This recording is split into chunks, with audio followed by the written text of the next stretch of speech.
Hi friends, welcome back to my channel PA the English Tutor. Now today's topic is for standard 11th Mother's Day, written by J.B. Priestley. Here first of all I have mentioned the list of all the characters which are there in this chapter. Let's see it fast. Okay, so Mrs. Annie Pearson, that is the main character, the mother. उनके साथ में उनकी एक friend है Mrs. Fitzgerald. Then Mr. George is the husband of Annie Pearson, Doris is a daughter, and Cyril is a son. We all know that how important role do the mother play in our life. Okay, यहाँ पर भी इसी तरह से एक mother के बारे में बताया हुआ है, that is Annie Pearson, जो बहुत ज़्यादा हार्ड वर्किंग है. She is working whole day for the family. वो पूरा दिन उनकी खुशी का ध्यान रखती है. हर किसी को क्या खाना है, कब कौन आता है, कब किसको क्या चाहिए, हर चीज़ का वो ध्यान रखती हैं. ओके, तो as we know all are mothers. Okay, इसी तरह से ये भी हर चीज़ का ध्यान रखती हैं. हमेशा अपने बच्चों को, अपने हस्बैंड को, सबको खुश रखने के बारे में सोचती है. लेकिन यहाँ पर क्या हो रहा था, इसीलिए अब बच्चे उनको टू बी ग्रांटेड लेने लगे थे.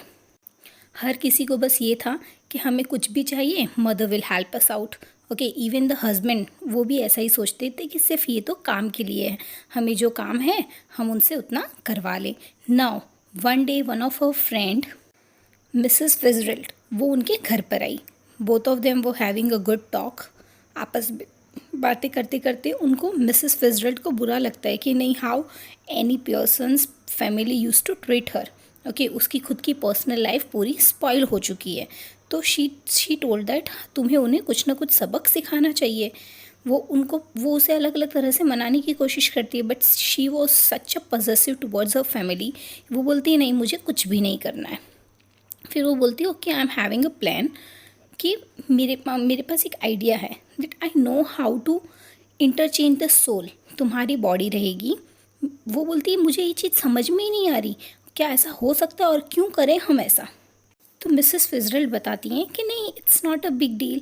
तुम जब चाहोगी तब तुम अपने सोल में वापस से आ सकती हो, और till that time I would be there with your family. मैं उन्हें पूरा सही कर दूँगी.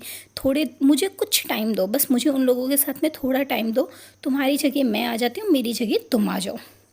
Now she was shocked, Mrs Annie Pearson, she was shocked. लेकिन फिर भी वो बोलती ओके, अगर ऐसा हो सकता है तो we can try that. Now both of them finally decided. वो बोलती है क्या, पर ऐसा तो नहीं होगा कि फिर वापस से मैं उसमें नहीं आ पाऊँगी. बोले नहीं, don't, no need to worry about it, I can manage it. जब भी तुम बोलोगी वी विल अगेन इंटरचेंज. अब ये सुनकर एनी पियर्सन रेडी हो जाती है. Both of them hold the hands, और फिर वो सोल इंटरचेंज कर लेती हैं Mrs Fitzgerald. Now Mrs Fitzgerald become Mrs Annie Pearson and Annie Pearson becomes Mrs Fitzgerald. वो दोनों का बॉडी स्ट्रक्चर सेम रहता है, सिर्फ और सिर्फ आत्मा चेंज होती है, सिर्फ और सिर्फ सोल चेंज होता है. ओके, अब वो बताती है कि किस तरह से, मतलब वो उसकी फैमिली को ट्रीट करेगी. लेकिन यहाँ पर एनी पियर्सन बोलती है अब मैं क्या करूँ. तो शी यूज टू से मीन्स जो मिसेस फिtzgerald थी वो बोलती हैं कि ओके, तुम मेरे घर जाओ और तुम वहाँ पर शांति से आराम करो, नोबडी विल डिस्टर्ब यू. ना मिसेस एनी पियर्सन, मतलब यहाँ पे क्या है, मिसेस फिtzgerald जो कि एनी पियर्सन की बॉडी में है, वो वहाँ पर बैठी थी. उतने में उनकी बेटी वहाँ पे आती है. She use to ask mamma have you made tea for me. वो बोलती है नहीं, मैंने मेरी टी पी ली है, तुम्हें अगर चाहिए तो तुम बनाकर ले सकती हो. शी वॉज शॉक्ड कि मम्मा जिनको मैं हमेशा कुछ भी काम बोलती वो मुझे तुरंत करके देते थे, टुडे शी इज़ इग्नोरिंग मी. वो पूछती है मम्मा आपकी तबीयत तो ठीक है ना, आपने सब कुछ खाना वाना तो सही से खाया है, is there any problem.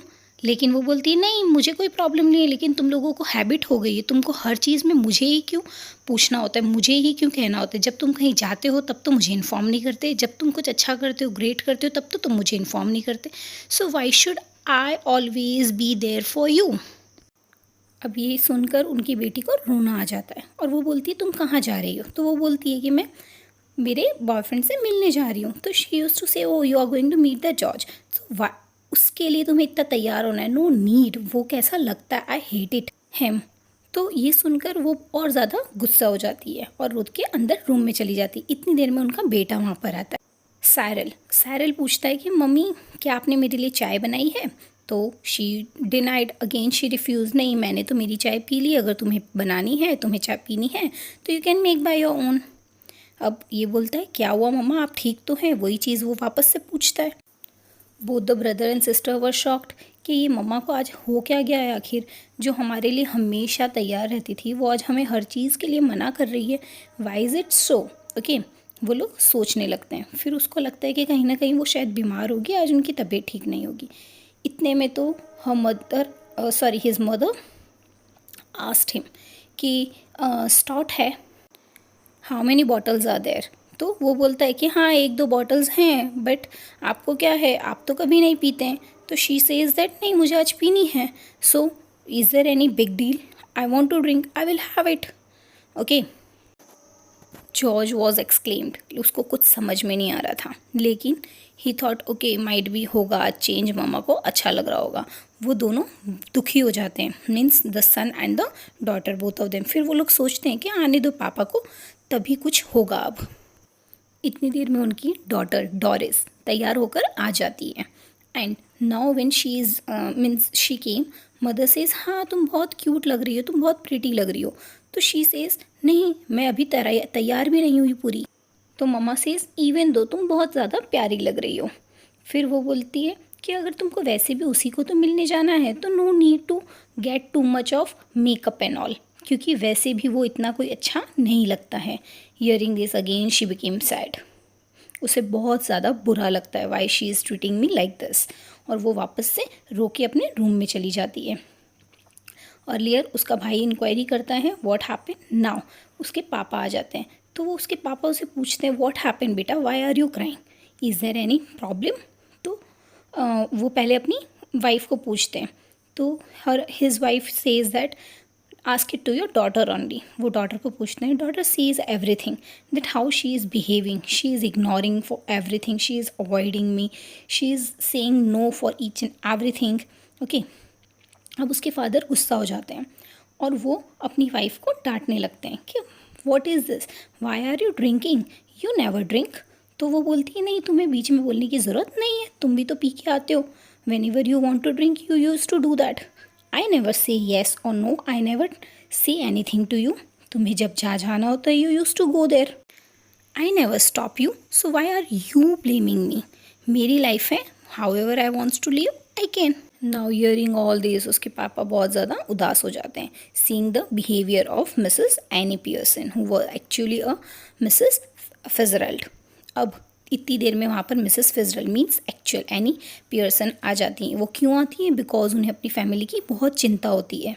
She is a caring mother, तो वो देखने के लिए आती है कि वहाँ पर सब कुछ सही तो है। तो वो जैसे ही आती है तो साइरल गुस्सा हो जाता है, वो बोलता है कि आपके कारण ही मेरी मम्मी आज इस तरह से बिहेव कर रहे हैं, that is all just because of you, आप ही ने उन्हें कुछ उल्टा सिखाया होगा। Hearing this mamma got angry, वो अपने हस्बैंड को और बेटे को बहुत डांटती हैं कि no need to interfere in between us, हम दोनों जब बात कर रहे हैं why are you interfering between us. Okay, और ये सुनकर एनी पियर्सन को बहुत बुरा लगता है, who is in the body of Mrs Fitzgerald. अब वो बोलती है okay let me sort it out. फिर वो दोनों अंदर रूम में जाते हैं। वो बोलती है नहीं now I want to come back in my same position in my soul, अब मैं और ज़्यादा ये सब कुछ टॉलरेट नहीं कर सकती। ओके, फिर वो बोलती है ओके सोच लो तुम फिर भी। ओके, फिर वो दोनों मान जाते हैं and then after they interchange their soul again. लेकिन मिसेस फिजरल्ड वॉर्न करती हैं कि प्लीज़ अब तुम इतना ज़्यादा उन लोगों की तरफ वापस से पैशनेट मत हो जाना। Okay, just take your space. Okay, again वो अपने काम में लग जाती है, सबको बहुत अच्छे से ट्रीट करने लगती है, सब कुछ बहुत अच्छे से जैसे पहले था वैसे हो जाता है। लेकिन अभी एक चेंज आ जाता है, क्या? बच्चों को अपनी गलती का एहसास हो जाता है। इवन द हस्बैंड, वो लोग सभी अब अपनी मम्मी को बहुत अच्छे से ट्रीट करते हैं, दोनों अपनी मम्मी को हेल्प करवाते हैं, बिकॉज वो पहले ही बोल चुकी होती है कि अब मैं कुछ भी काम ज़्यादा करने वाली नहीं हूँ, मेरे को तो सैटरडे संडे भी लीव नहीं मिलती, तुम तो हर समय अपना जो काम होता है वो कर लेते हो। इवन सैरल, उससे जब कुछ काम ऑफिस में नहीं होता था तो यूनियन बना के वो लोग काम कर लेते थे, और ये सारी चीज़ें अब उनको अफेक्ट करी थी जो उसकी मदर ने, मतलब इन द फॉर्म ऑफ फिजरल्ड। है ना, जो जो चीज़ें बोली थी वो सब अब उन्हें रियलाइज़ हुआ था. So that's why each and everybody was ready to help their mother. सब अब मिलके बहुत अच्छे से रहते थे. They were a happy family now. और अब उनको अपनी मम्मी की काम की कीमत समझ में आ गई थी. They were very happy. Hope the story is clear to you. इसी तरह से हमें भी अपने पेरेंट्स को रेस्पेक्ट करना चाहिए, अपनी मम्मी का ध्यान रखना चाहिए. Okay. Happy family, love family, lovely family. Thank you. Keep watching.